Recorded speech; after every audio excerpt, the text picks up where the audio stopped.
Libérez Gbagbo Koné. Libérez Gbagbo Koné.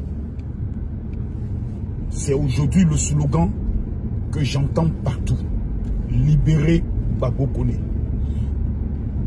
Vous voyez, j'ai même vu lors du rassemblement du président Laurent Gbagbo, il a fait cas même de Gbagbo Koné, j'ai vu les mobilisations, etc., etc.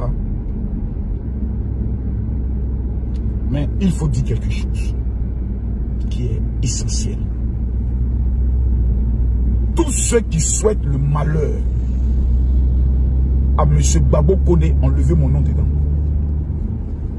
Moi, dans la ville, je connais la prison. Je connais le rapatriement. C'est des choses que j'ai déjà vécues. Une fois, je partais en Israël. Déjà sur la liste des visas, là, moi, mon nom a mis refusé. Il y a une agence bande de cons qui est en Côte d'Ivoire ici que la direction des cultes donne souvent des marchés pour organiser les pèlerinages qui m'a fait croire que j'avais eu le visa. Or, c'était un plan pour que j'arrive, qu'on me rapatrie et qu'on m'interdise d'aller en Israël pendant 10 ans. C'est une organisation. Bientôt, j'ai cité leur nom. Et j'ai été rapatrié. C'est humiliant. C'est humiliant. Aujourd'hui, il faut dire les choses avec beaucoup de responsabilité et de vérité. Moi, aujourd'hui, je vais être dans une position vraiment de neutralité et aussi de vérité. Gbagbo Koné n'a pas été sage. Tu ne peux pas être en France et puis faire sortir de ta bouche: ouais, Macron, moi j'ai enfant et c'est toi qui peux pas faire enfant, c'est toi qui n'as pas d'enfant. Tu parles au président de la République de la France. Tu es dans son pays. Si tu étais au moins français, on aurait pu dire oui, parce que le président français, Emmanuel Macron, a même été giflé par un Français. Mais tu n'es pas français. Tu n'as pas de papier. Tu fais demande d'asile. Et celui à qui tu fais la demande d'asile, parce que tu veux soutenir l'Afrique, tu l'insultes, tu l'humilies, tu le ridiculises dans son pays. Mais dites-moi s'il vous plaît, vous qui parlez là, moi je vais héberger quelqu'un chez moi à la maison, et puis il travaille contre mes ennemis, plutôt avec mes ennemis contre moi. Non, attendez, souvent je vois des gens qui ne réfléchissent pas quand ils mènent des combats. C'est-à-dire, tu mènes un combat contre le président Alassane Ouattara, il faut te limiter à ça. Mais tu ne peux pas être au niveau de la France, crier à bas la France et demander à la France de te donner des papiers. Mais attends, mais ça c'est la sorcellerie à l'état pur. Donc je prie vraiment que Dieu puisse retirer Gbagbo Koné de cette situation. Mais qu'il ouvre son crâne plutôt. Et qu'à l'intérieur, ce qu'on appelle le cerveau là, il faut qu'il réfléchisse. Tu ne peux pas insulter le président français. Mais on va aller montrer ta vidéo d'où tu dis à Emmanuel Macron, mais toi tu peux pas faire enfant, moi il peut faire enfant. Mais, et vous allez voir des analphabètes notamment. Mais ce qu'il a dit là, mais c'est la vérité. Ok. Donc vous êtes en train de me dire qu'un Ivoirien peut aller au Mali et puis commencer à dire Abba Assimi Goïta. Vous pouvez me dire qu'un Ivoirien peut aller au Burkina et dire Abba le président Ibrahim Traoré. Vous pouvez me dire qu'un Burkinabé peut venir en Côte d'Ivoire et puis dire Abba Alassane Ouattara en Côte d'Ivoire. Il n'est qu'à essayer. Aïe, aïe, aïe, aïe, aïe, aïe, aïe. Côté Moronini, donc il faut être rationnel. La plupart de mes petits frères qui font les vidéos, qui nous ont trouvés dans ce domaine-là, ne sont pas intelligents. Ils ne sont pas intelligents. Ils pensent, eux, ces yeux de foule qui les regardent. Champion, ta famille compte sur toi, hein. Tes parents comptent sur toi. L'Afrique que tu vois là, c'est pas toi qui as libéré l'Afrique. Patrice Lumumba n'a pas pu libérer l'Afrique. Thomas Sankara n'a pas pu libérer l'Afrique. Nous allons libérer l'Afrique quand nous allons apprendre nous-mêmes à nous dire la vérité, à nous respecter, à nous aimer. La première libération de l'Afrique, c'est d'abord savoir s'accepter. Tu es en France. Tu es dans une situation irrégulière. Le président Emmanuel Macron s'en va aux États-Unis. Toi, parce que tu veux l'argent de la Russie, tu te permets de l'insulter. Mais soyons intelligents, soyons sages.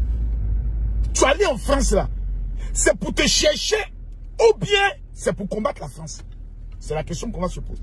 Donc moi je souhaite aujourd'hui vivement que M. Gbagbo Koné puisse retrouver vraiment sa liberté. Parce que la liberté n'a pas de prix. Hein. La liberté n'a pas de prix. 2 jours là j'entends que oui.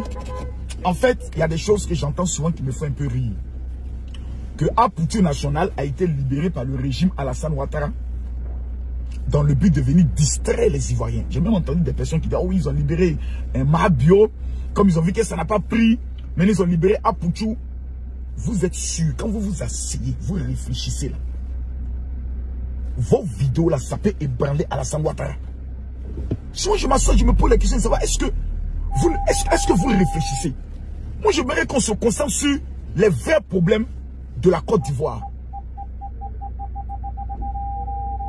Les vrais problèmes. Il y a des problèmes au niveau de l'éducation. Il y a des problèmes au niveau de la santé. Par exemple, la ville de Soubé, moi je dois y aller.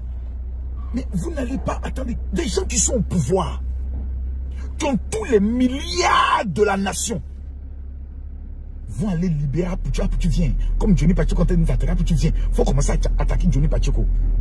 Vous êtes sûr que ces gens-là ont le temps même de regarder vos vidéos? Vous êtes sûr?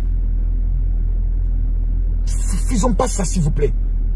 Apoutou, là, il vient de sortir. J'ai même vu une ancienne vidéo de Assalfo qu'il a eu à poster parce que véritablement, il veut vraiment relever, je pourrais le dire, le son de son petit. La vidéo d'Assalfo, c'est une vieille vidéo qu'il avait déjà repostée, Apoutou avait posté et qui a été repostée. Et je vois des gens qui disent Apoutou est sorti net. Mais pourquoi vous faites ça? Pourquoi vous faites ça? Est-ce qu'on a besoin de ça? Ce pays-là, le jour où il brûle, ouais, ça va faire rien.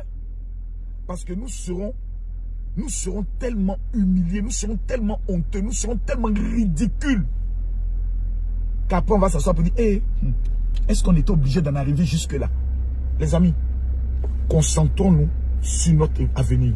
Concentrons-nous sur comment réussir. Mais apprenons à dévoiler les choses qui ne vont pas. Actuellement, il y a le problème foncier. Qu'est-ce qui ne va pas dans le problème foncier? On dévoile. On demande la démission du ministre de la Construction. Clair.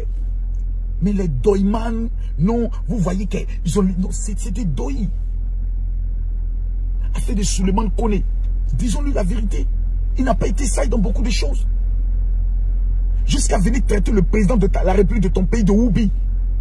Mais c'est malheureux. Tu peux revendiquer, mais dans le respect. Parce que même l'homme qui est à la tête du pays, il a l'âge de ton grand-père. Le président Laurent Gbagbo, il a l'âge de notre grand-père. Nous devons tous être sages. Nous tous, on a un jour fauté. Je vous appelle maintenant à la responsabilité, à la sagesse, parce qu'on prend de l'âge. Que Dieu nous bénisse.